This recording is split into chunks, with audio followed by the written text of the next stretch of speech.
And we're live. It is debate night. Tuesday, September 29th, 2020, 5:02 p.m.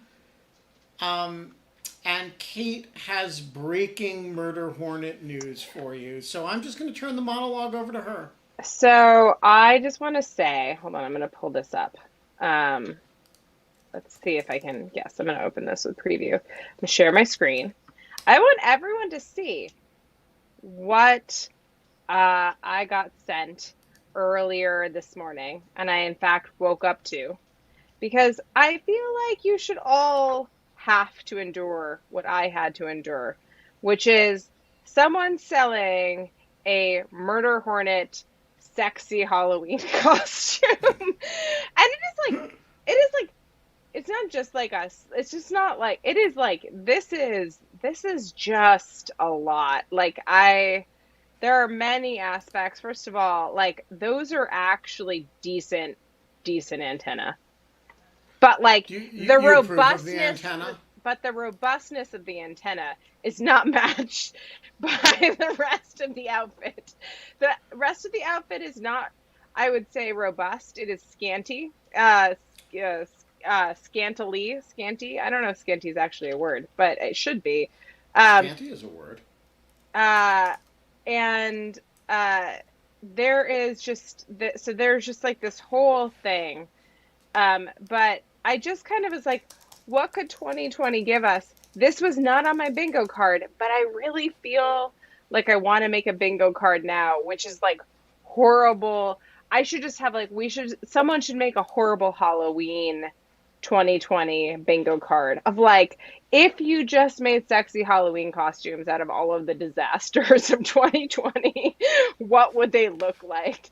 And this is a good start. So I'm going to will the audience into doing that, or people into doing that, and I hope that it happens. I just want to say that I'm pretty sure if some murder hornets, a swarm of murder hornets showed up and someone was wearing this costume, they would wither and die within seconds. I gotta say, if I were a murder hornet, I would be so distracted. Oh, you'd be embarrassed. No, but that would be how I was like. I would feel like I was having representational issues. Like, this is how I'm being presented. Yeah. I mean, it's true. It would bother me. So Jason Leopold informs me that he is here in the audience, but I cannot see him. Oh, wait a minute. I got him now. Oh, there you go. I got him. I'm bringing him in. This. Yesterday was an unexpected, surprisingly, like I didn't know what to expect. I hadn't talked to Brian in a long time, and I thought that was a great combo. Thank you for doing it. It was a good conversation. I was very impressed. Yeah. Well, we are not allowed to have fun anymore, Kate, unless you're like somebody who wants to dress up as a sexy murder hornet, in which case I suppose you are allowed to have fun, except that you can't go to Halloween costume party this year because, COVID. Because it actually ends up murdering people?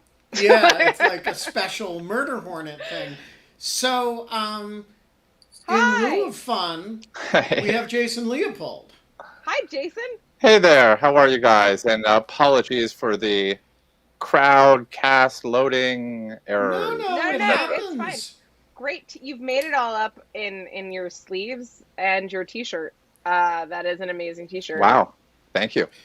One of my prized possessions from the Guantanamo gift shop. Yeah, the Guantanamo gift shop is a cool place. It is a cool place. It's like a really weird gift shop, but it's kind of cool. It seems like better than the Dachau gift shop. I don't like. Oh no! The Guantanamo gift shop has a refined sense of the bizarre. Yeah. Yes. And it's a self-aware gift shop. Yeah. All right. Jason Leopold, welcome to In Lieu of Fun. I love the laid back sort of casualness about all of this. So this is nice.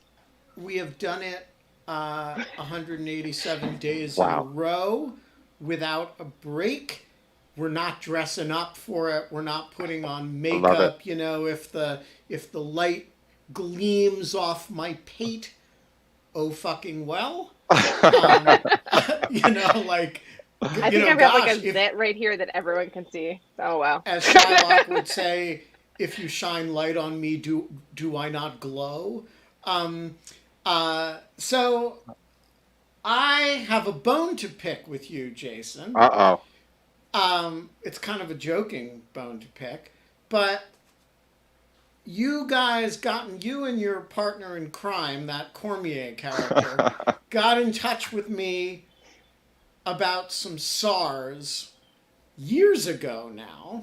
Did we? Yeah, about yes. Paul Manafort and some, and we had some great conversations. And you sly thing, you never let on that this was the tip of a goddamn iceberg. So this last week, you've put out this incredible study of a giant pile of suspicious activity reports from FinCEN. Yeah. We're going to talk about what those are in a minute.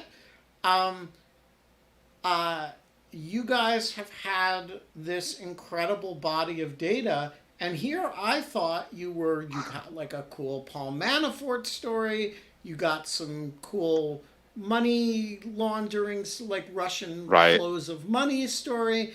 Yeah. But like, then you all of a sudden announce like iceberg, you know, it's all part of a larger thing. So like, I want to know, like, why didn't you tell me 2 years ago? You know, that's my bone. That's my bone to pick with you. Operational security. Need to know basis. You know, when 2 years ago, when we were discussing Manafort, I mean, we were just at the early stages of trying to kind of figure out what we were going to report here. So, you know, just kind of keeping things compartmentalized, Ben. Nothing personal there. Protecting sources and methods. You know, like, I'm sorry. You know, we were talking about all these interesting things, and I never like pulled the pieces together and figured out, oh shit, they've got thousands of SARs. Yeah. So, well, I think that.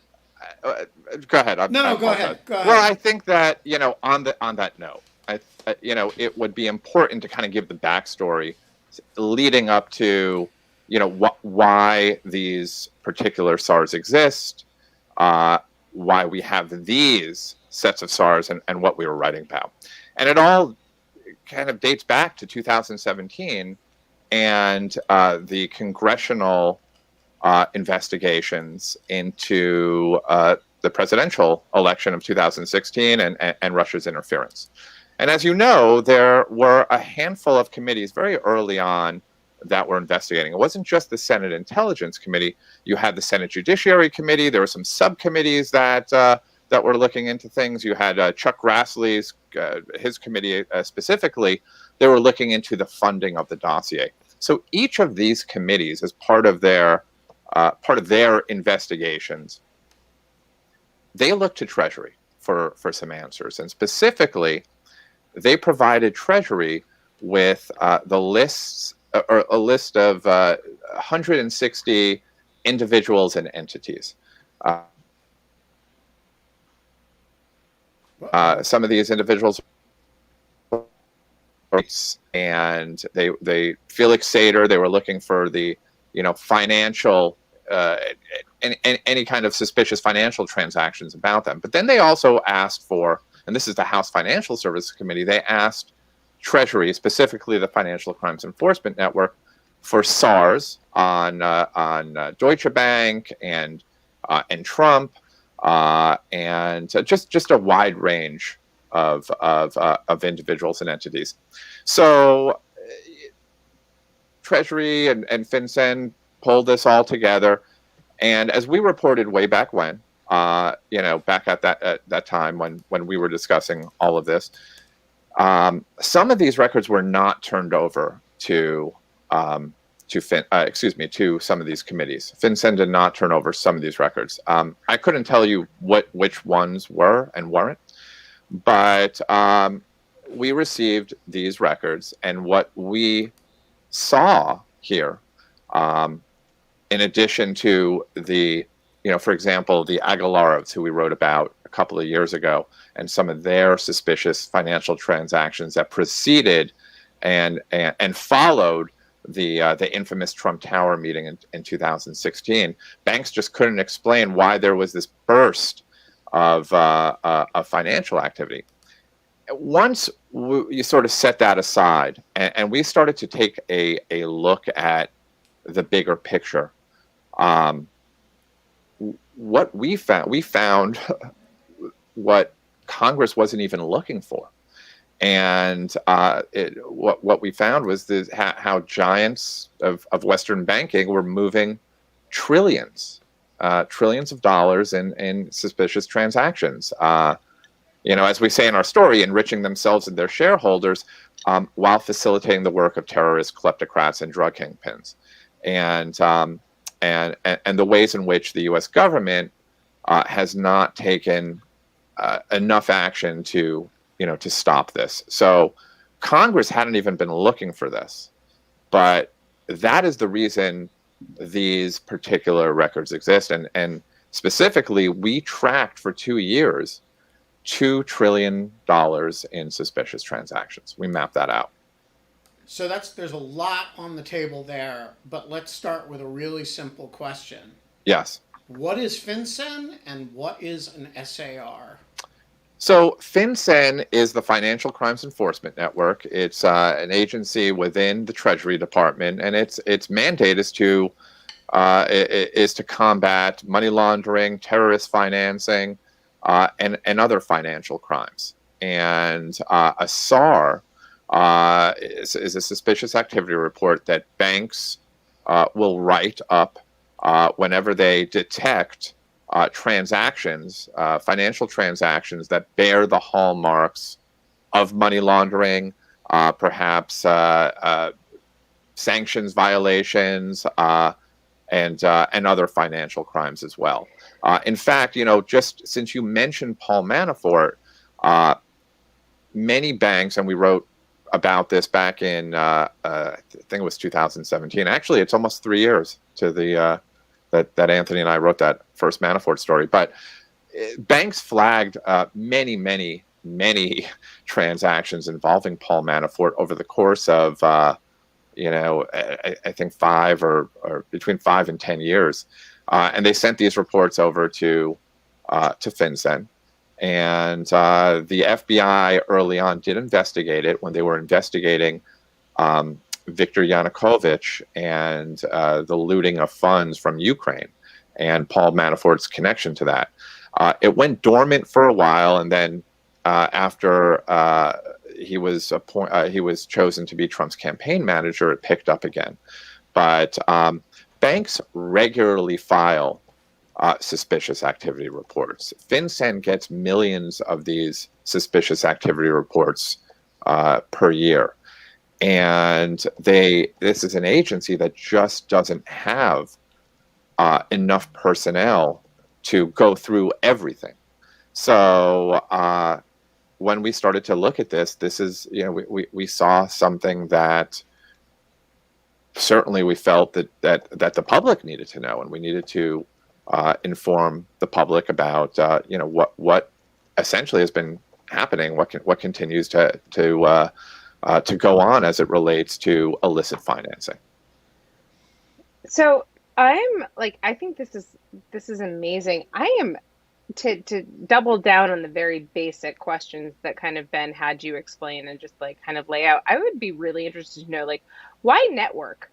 Why did you settle on that FinCEN as a network? Because I know that sounds maybe silly, but it's kind of as someone who has been a part of many institutes or projects or centers, it's the language that you pick around these things does end up kind of mattering. And so I'm kind of interested in that. Like just as a small question. I mean, it's just the name of the law enforcement agency. It's just, but like, do you know why?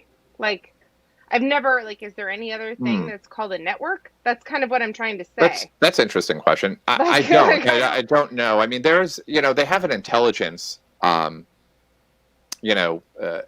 aspect to the work that they do. And I don't know if this defines the network, but, in addition to, being at the front line of, combating money laundering and illicit financing, FinCEN works with other financial intelligence units around the world. And there are instances where they share information collectively to tackle money laundering. So maybe that's part of like the network. That could actually be it, that it's like both international and domestic, or in like some way, like that there's not like these kind of like fine lines that are drawn on it. Sorry, I was just like, that was actually kind of something I was like looking it up. I was looking it up as you were talking. I was like kind of like looking at the webpage for it, and that's like one of the things that's like weirdly stuck out. So that was all. Sorry. No worries.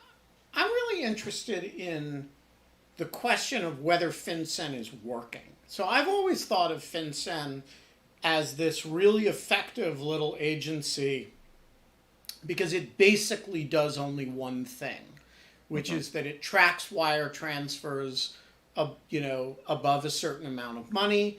There's a criminal law that says if you design your wire transfers to evade those reporting requirements, they're called structuring laws, you go to prison. And so it collects this incredible database of A, wire transfers, and B, suspicious activity reporting. But it doesn't try to do a whole lot of things, right? It's just basically this database that you can do a whole lot of enforcement out of. Or in your case, you can get a leak of a chunk of the database and do a whole lot of investigation of. But it's a really powerful aggregation of data. But then I read, your stuff.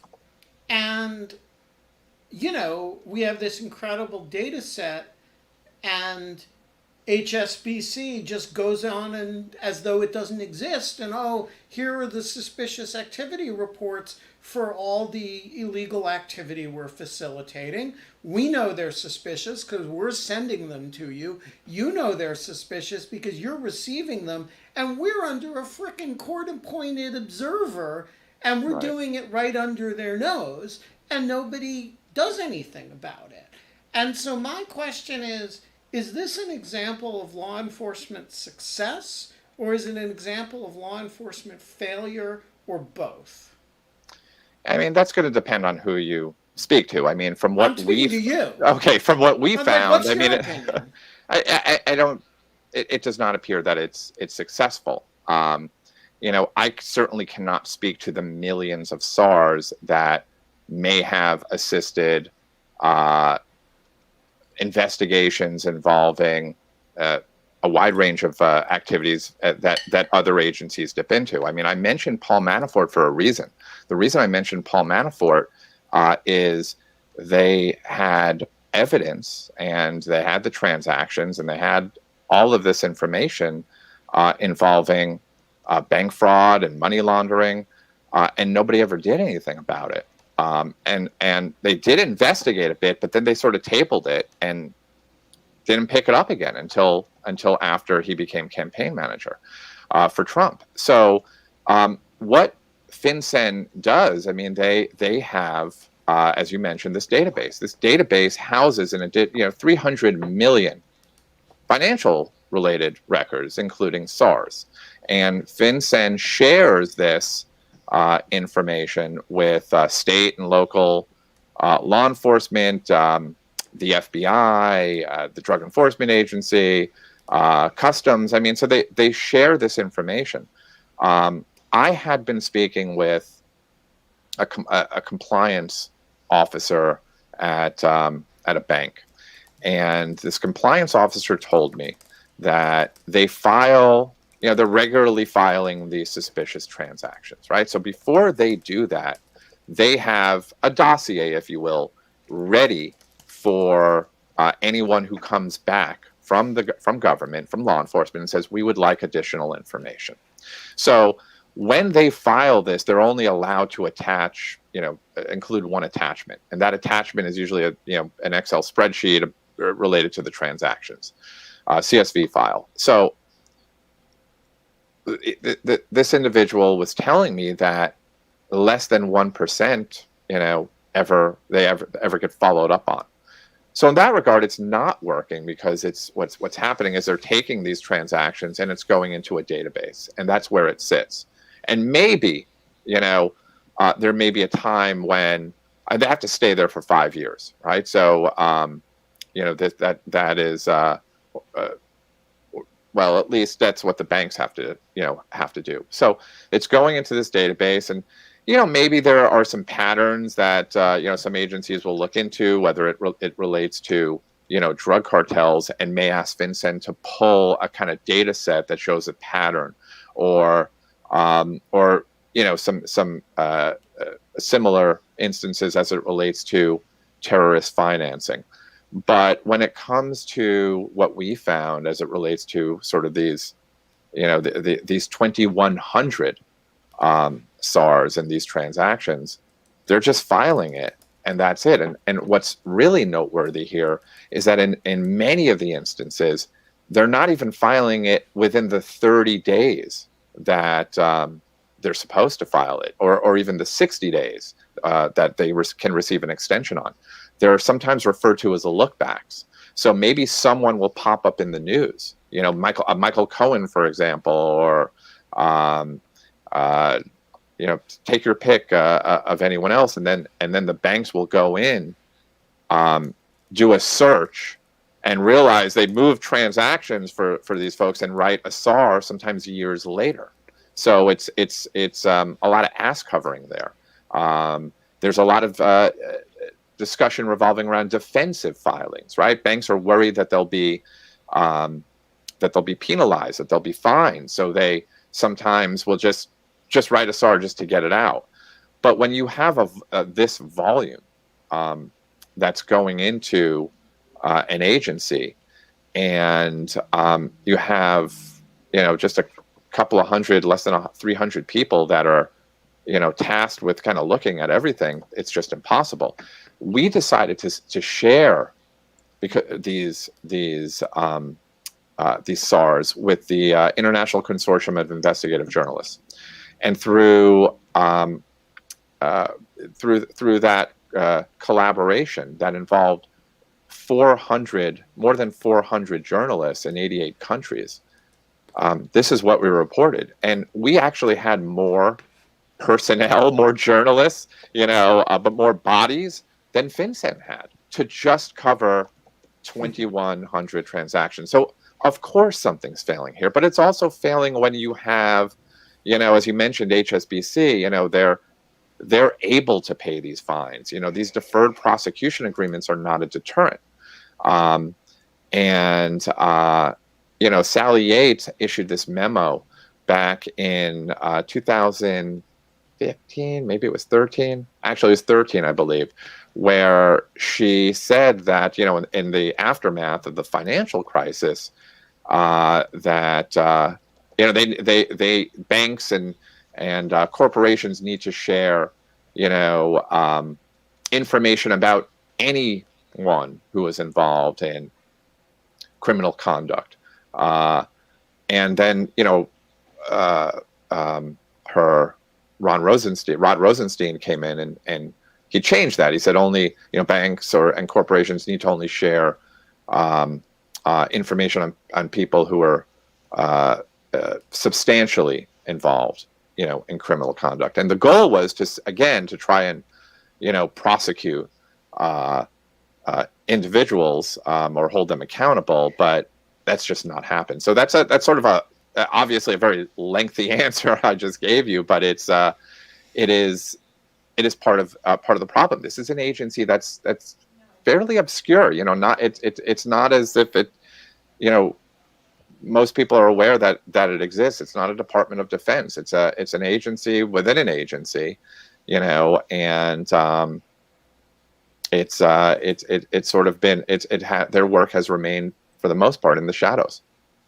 Well, yeah, and that like I guess like the agency within an agency is like it's not even an agency, like it's called a network, and so like that is like actually Yeah. like that was the kind of like because like I mean I've heard like I've looked like I remember FinCEN from way back in the day when I did a little bit of investigative reporting. I did some of that for Talking Points memo, but one of the things that I have to ask is like so how does FinCEN deal with tax reports? So like I don't actually think that there is enough transparency full stop about like how even one prepares a tax report to be released publicly. And I mean that in like how I mean that is like basically like there's so much PII, like personally identifiable information. Yeah. In a tax report that has to go in and get redacted. And like like the reason that I think most people don't want to release their finances in these types of instances is because they think that it is an incredibly invasive, like incredibly private thing. But they Finances don't do are any private, of that, right? Yeah, FinCEN doesn't touch on that in that area, but you did bring up an important point, and I do want to, I want to mention it here, and it's also like, I'm kind of, I guess also my question is like, where does FinCEN's jurisdiction begin and end? Is like a little bit like part of my question. Well, it's the U.S., right? So they're working the U.S., but they also work collaboratively with financial intelligence units in more than 150 countries. But what's their data streams are? They get the SARs, right?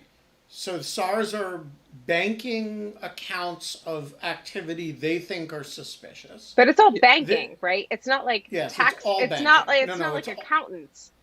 Right. Well, I mean, you can have so banks or various financial institutions. Okay. It's banks. It could be money service type businesses, credit unions, and they get all wire transfers over $10,000, right? That's a cash transaction report. Yeah, I think they don't get them with SARs. That's different. That's different. But those go to FinCEN. Yes, they do, and that goes into that big database. Got it. Do they get anything else? So someone can't flag, like someone couldn't flag in like a tax report to FinCEN. Like they like if like someone like even like if like John Gotti like released his taxes, that's I just like wanted like I wanted it's an IRS thing, not a FinCEN thing. Got it. Yeah, so this is again it's financial crimes, right? So they're working. I mean, the IRS may be looking at at taxes, and so they'll request some assistance perhaps from FinCEN, or they'll go into the BSAR database, the Bank Secrecy Act, the database where this is housed. But you did mention, and if I could just take the moment in terms of just highlighting, our reporting here and the reporting of everyone else. We had, as I mentioned, 2,100 suspicious activity reports. We were very careful in what we released. So if you looked at the stories, we also have a document page. We did not release the entire data set. In fact, we only released the suspicious activity reports that specifically related to the reporting that we had done, and we redacted all of that personal identifiable information, all that PII, because there is a lot of private information there, and sometimes there's even instances where individuals who have nothing to do with any of this, they're swept up in it. But I don't know any particular time where a SAR has become public. These are law enforcement sensitive records. We have the only SARs I know that have become public are the ones that you guys have reported about in BuzzFeed. Right. Yeah, and this time we're actually releasing some SARs, with redactions. So, and all right, so yes, let me ask a few discrete questions about the project specifically, sure. and then we've got a bunch of good questions from the audience. So let's take some of those. First of all, you mentioned the ICIJ collaboration with this. Describe it. You did something remarkable here, which was to crowdsource 2,200 SARs to 400 plus journalists around the world. Talk about the collaboration and what you got out of it. So when we started to look at this back in a couple of years ago, and our team at BuzzFeed News and the investigations team, we were trying to figure out, one, what we had here, and how to really, we recognize that this is a global story. This is not just, a story about individuals, entities trying to move money in US dollars, but this involved, various, lots and lots of countries. So, but there was also a lot of data here. So one of our data reporters, John Templon, and we mentioned this, we have a companion podcast. He was at a conference. He spoke to another data reporter who works for the International Consortium of Investigative Journalists. They got into a discussion about he asked her, what would you do if you had this data, and how would you, extract it? And suddenly that piqued their interest. And we realized that by sharing this with them, we had an opportunity, a rare opportunity, to involve journalists, around the world, because we saw within these SARs how, there were specific transactions that, related to India, suspicious transactions that related to India and to Ukraine and other countries. So we shared it, and we decided basically to, to see what they found. And, this was an 18-month, for us, it's been 2 years. For everyone, it's been 18 months. And we just kind of watched as all of these partners, all of these media organizations in other countries started to recognize what was in these, what was, in these transactions, what the narratives said, and how it related to their, their own countries, their, the banking institutions. And that it just kind of took off from there. Sorry, Kate.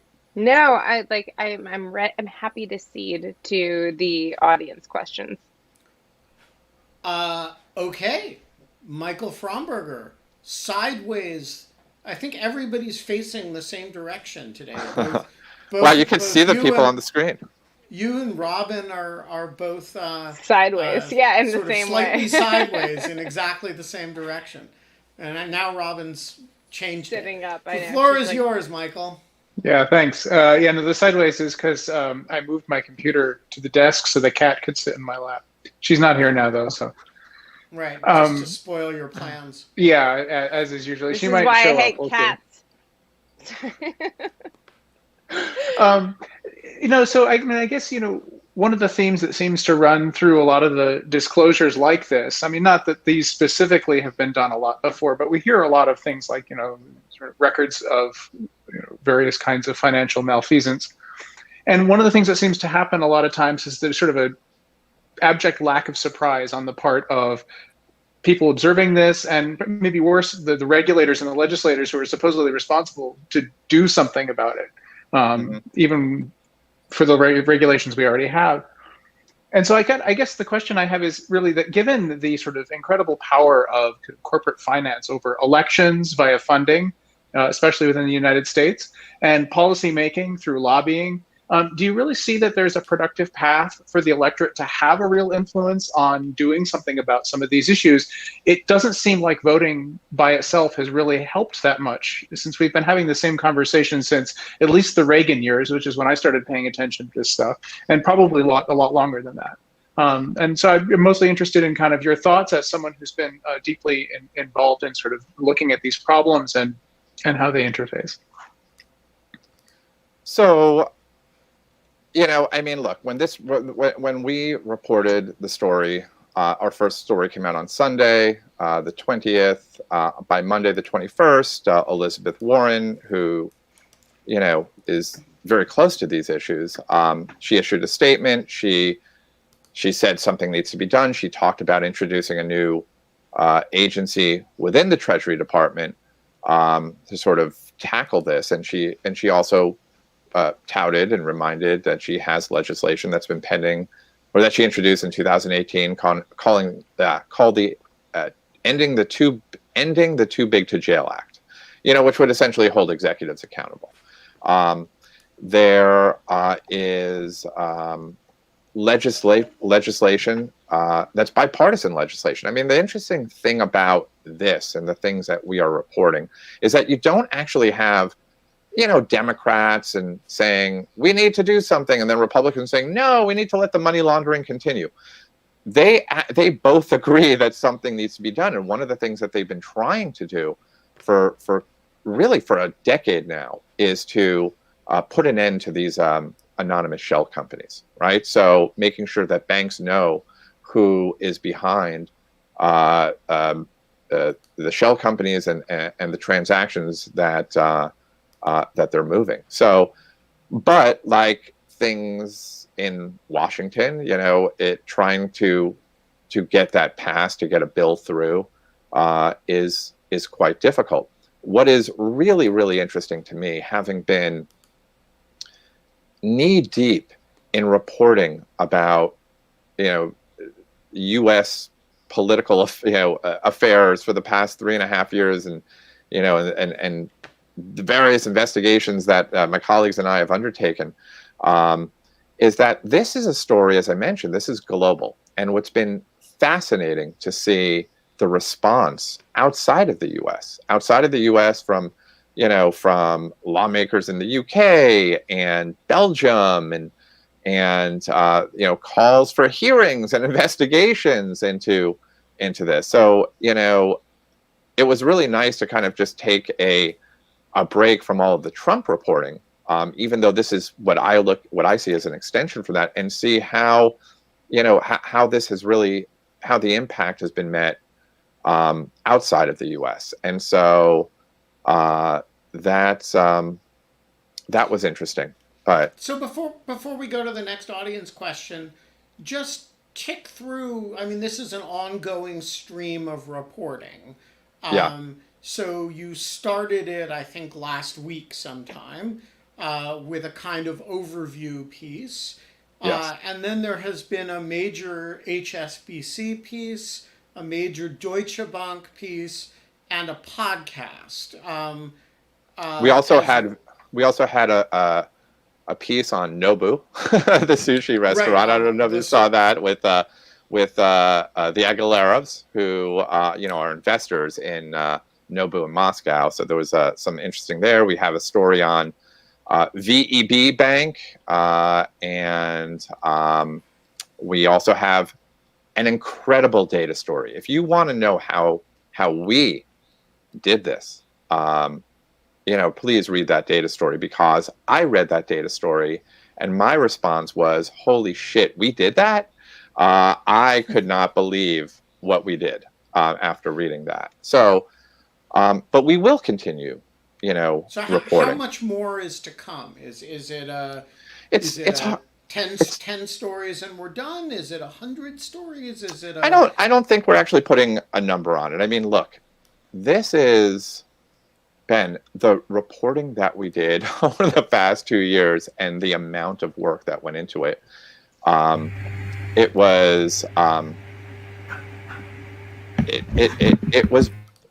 was brutal in some cases because, it took a lot to report this out. So I want to be clear that the documents, the SARs, are it's the primary source material that we rely upon. But we ended up interviewing hundreds and hundreds of experts and insiders and various people who are in the know. We filed, numerous Freedom of Information Act requests, Freedom of Information Act lawsuits, intervened in court cases to unseal records in order to help us tell the stories. So telling one story just takes a lot of work. Yeah, but it sounds like the SARs give you at least like a directive to file the FOIA requests because that is to say that like half the battle is knowing what to look for, like a little bit. By the way, I'm just noticing the book on your bookshelf, Network Power. Network Power. Oh yeah, by David Grohl. Yeah, he's that. The word network. He's amazing. Yeah. I think that this is fascinating, and I also just kind of wanted to flag that this is so different in terms of like it's a very concrete, much more. It's like it is. People think of finances as quantitative, and I'm sure there is a lot of like number crunching, but it seems like the way you're describing it feels like a lot of qualitative research. It feels like a lot of journalistic research that you kind of like actually really do have to suss out and find the story and the thread through all the numbers, and the numbers don't give you the story necessarily. And I'm just kind of was going to ask you about that. Yeah, no, that's true. I mean, that's why, look, I don't want, there are some instances where we could look at the SARs and, there's a narrative there. We have a good chunk of the story, but we needed to get more, right? And that's why we traveled around, with one of our, my colleagues, I mentioned his name is John Templon.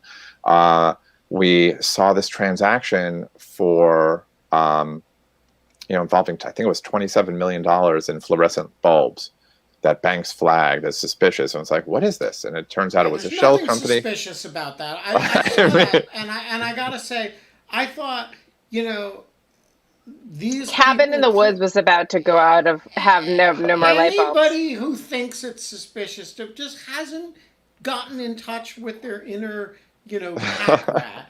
You see a bargain on fluorescent bulbs. So you spend your $27 million on them. So you're not going to run out of fluorescent bulbs. Well, he traveled to Singapore, right? So we went to Singapore to find this company, that was named the SARs. And as you can imagine, it barely existed. It was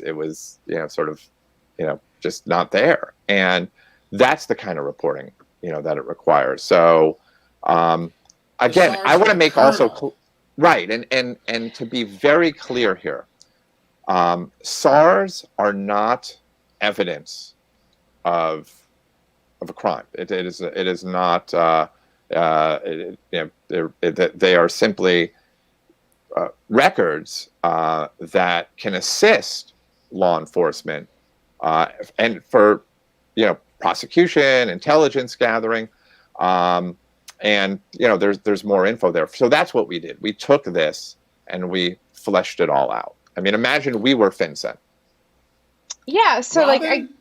Sorry. Oh, sorry. Go ahead. Go ahead, Kate. No. I was just gonna say that I love that comparison, and I hope she'll come on and tell this story at some point. But she's been super busy. But one of my good friends, Cash Hill, reported on the use of facial scans in policing, and to find this company, she took the Metro North up in the before times to and literally knocked on doors, and she was 6 months pregnant at the time, and she talks about how the fact that she knocked on the doors in this vacant office building where there was no one there, and she sat there for an hour and then was okay, well, I'm just gonna go home now. and started to leave, and like the people were walking back in that were like running the agency, and she thinks that because she was physically pregnant and like obviously pregnant and like everything else, and she'd like been waiting for them, that there was like this like obligation to talk to her and to have a conversation with her. And like, this is the one thing about like the current moment in which we do all of these things over internet and over like a two-dimensional like square. Like, you can't see anything behind me or behind, like my entire house could be on fire and Ben would have no idea. But like my point is basically that like like actually physically presenting yourself as this immense amount of disclosure. And we've never understood it as that because we're so used to it, but it actually is, especially in like the times of data and the times of like everything else. And so I think that what you're saying is like, oh, there's like an immense amount of data to be taken from like being physically present in Singapore. Oh, absolutely. Yeah, Pictures. and being like physically present. But people trust you. They like see you there. You can see what a shell scheme it is. Your situation sense goes off. You're like, this is bullshit. This is not bullshit. Whatever you want to say. But like, I just think that that's fascinating. And I don't think we have words for those things yet. And I hope we kind of develop them soon. Yeah. No, the fact that we were able, I am going to sort of, give lots of credit to BuzzFeed News. I mean, this was a huge investment. 2 years on an investigation. Many countries and lots of travel, and it's not something that you see often. And we knew we had something here. We just needed to figure out what it was. So. All right, Robin, the floor is yours. This time for real. Thank you so much. Hi, Robin. Hi, Kate. Hi, everybody. Sorry, I'm just gonna Muppet you. It's great to see everybody, and Jason, thank you so much for your tireless work. Thank you. For so long, and I actually went and contributed to BuzzFeed. Oh, that's really nice. Thank you so much for doing that. My pleasure. Thank you. I can't stress it enough. And you guys kind of answered my questions. I had a question about, because you're the FOIA king, how FOIA and FinCEN intersect, but you kind of addressed that. And also, well, but there's more to say about that. So Jason, in his other reporting life, you're kind of a FOIA terrorist. Kind of, yes. Which is a disease that is contagious, I might add. Ben, you're getting up there, Ben. I've seen your lawsuits. Yeah, we've been filing a lot of lawsuits. Yeah. But not like you. I mean, we're like a machete or a scalpel, and you're like a fucking nuclear bomb. I just really do want to say machete and scalpel are very different. Well, but they're both you cut one thing at a time, whereas with one Jason, hand, like sort of FOIAs the world, yes, fair, and litigates for it. Fair. But like I actually think like how do those interact is a really good question, and love to hear more about it. So. Yeah, no, thanks for the question. Again, thank you for the support over at BuzzFeed. As you know, it is when you're seeking information from agencies like FinCEN or like the FBI, right? There's a law enforcement component to the work that they do. It is you're not really getting back information that can reveal. Or I should say that is revelatory. But because I filed, so many FOIA lawsuits and requests, I also know how to get some information and where some of the valuable information will be. So let's use HSBC as an example. In our report related to HSBC, where we lay bare lots of new information about what was happening behind the scenes at this bank after they paid a record fine in 2012 and were under the watch of an independent monitor. This monitor wrote a report, right? This report was to kind of take a look under the hood and see what was not working at HSBC. And this report has become somewhat, well, I should just say the report is shrouded in secrecy. And it was a report that was turned over to DOJ and a couple of other agencies. And the report is, from what we understand, quite damning about how HSBC's anti-money laundering and sanctions controls had just been failing for quite some time. So we want this report. I filed a request for it last year and then filed a lawsuit to litigate for it. Now, I had a feeling that, one, the government was going to fight. They weren't going to turn over the report that quickly. But I also knew that they're going to say something in a declaration, and that whatever they say as to why they can't release this report may actually be newsworthy. So, and by the way, I wouldn't have been able to get that kind of information outside of FOIA. So, sure enough, about a month ago, right, a month before we're publishing, the government files a declaration opposing the release of the report under a number of exemptions, and one of which is B7A, and B7A means ongoing law enforcement investigation. And that was very interesting to me. So in this declaration, they disclosed to the judge, and from where I sit, it's news. This report that was finished many years ago about HSBC's failings and things that they needed to improve related to anti-money laundering controls and sanctions, they couldn't release the report for a number of reasons, but also because it would interfere with an ongoing law enforcement investigation. And the government offered to show the judge details or explain further to the judge in the case, have an ex parte sort of hearing about it or meeting about it. And we don't know what it is. I think it may be related to the Huawei case, but I don't know. But that was newsworthy. What was also newsworthy is that we got a letter as an exhibit where HSBC's attorneys wrote to the Justice Department and actually told them that they should not release this report to us. So we call that, by the way, a reverse FOIA. That's an actual term, and it's a Reagan era rule that allows corporations to weigh in on certain matters in FOIA. So we've filed a number of requests. I don't want to, because some of them we may be writing about, but a number of requests to FinCEN, and we've tried to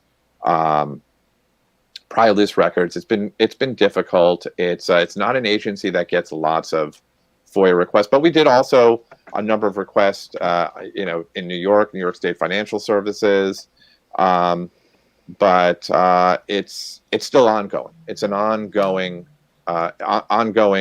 proceedings that are happening. All right, we have time for one more question. It goes to Alice, who is turning into one of our great questioners, but who has a really noisy background, ambient environment for some reason. So I always have to keep her. Always. It's very Brian Eno-ish. I like it. Yeah, it's got this. It's true. It's true. This hum going on. And yeah. Now we know that Alice is a computer scientist, so we can say, you should not be having tech issues, Alice. What's on My your mind? experience is the opposite. I was wondering if you think that international collaborations of journalists are going to become more common, or if it's kind of a one-off camera viewers kind of thing. So I'm going to be completely honest. And Ben, maybe you can sort of relate. I don't know, but I don't like sharing documents with other people. So it was. I love the fact that we were collaborating, but it was really, my instinct is, oh my God, I got some documents. So hard. It's really difficult, and and this is unique. We had documents, we needed to share it, and there's a whole host of worries that comes along, with that. But as far as collaborations, I mean, it's been happening. Collaborations have been going on, for a while. Certainly, ProPublica is a standout because ProPublica collaborates with lots of news organizations. This is unbelievable. I mean, this is in terms of the number of journalists. I mean, this surpasses the Panama Papers, collaboration. So this is huge. I don't think that there will be anything, that regularly comes along on this level. So it's a really hard, just for those of you who've never done journalism, it's a really hard thing to do, because if one person defects from the group and goes public with a whole lot of stuff, that's my fear. It really blows the whole thing. And so it's working. It requires a lot of trust in a very low trust environment. And low paid environment. And journalists are not the most trusting people in the world, and by the way, shouldn't be. I mean, look, I don't know if the trust, journalists' trust of each other is that, no, but they're really competitive with each other. Yeah, there's a fierce competitiveness. And the instinct to, get together and not share information is the incentive in that direction is very high. I mean, look, I'm not a Lawfare doesn't have competitors in a lot of ways, and we are always happy not to break news. So I am, often happy to give information to other people. And actually, this weird thing that's happened with DHS, as this DHS stream of information has started coming out, now reporters come to me and ask me if I can get documents for them. That's which is kind of interesting. And I've done it a few times, Wow. Well, Ben, so, I'm here to make a request. Whatever you can get, send it over. No. But it's sometimes it's much more specific than that.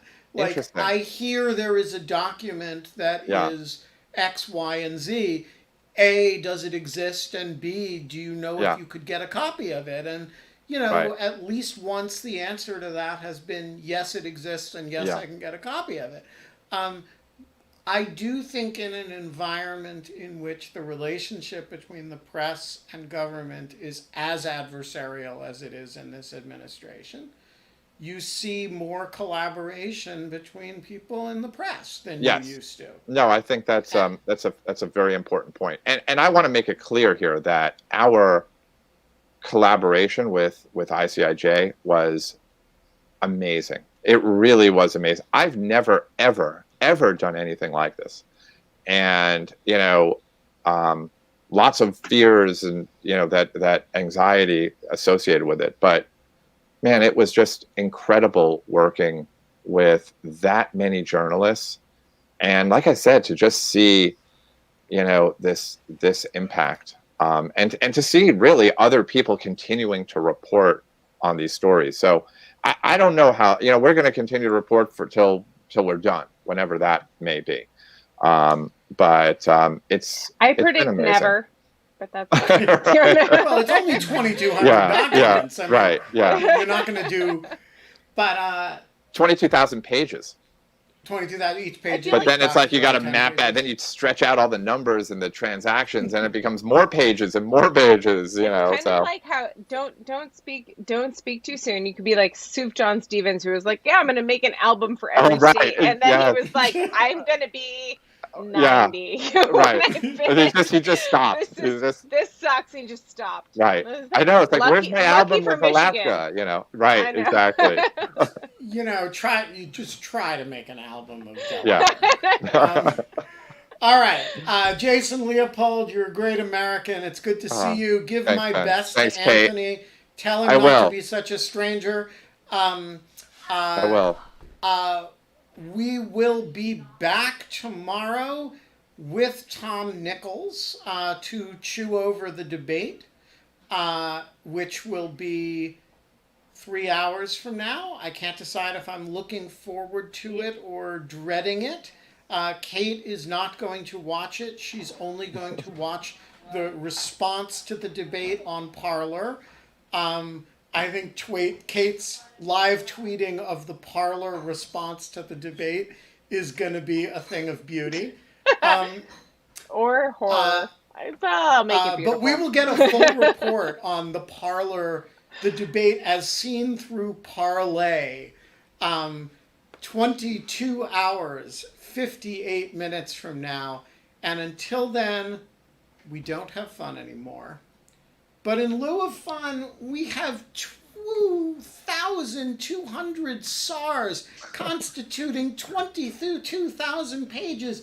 We have 430 journalists reading them. And, 444. Did anyone else think that for like one split second, like Ben was gonna say, and like in lieu of fun, we have true love. After a couple scotches, who Yeah, knows? exactly. Maybe I would say true love. But no, we will see you tomorrow.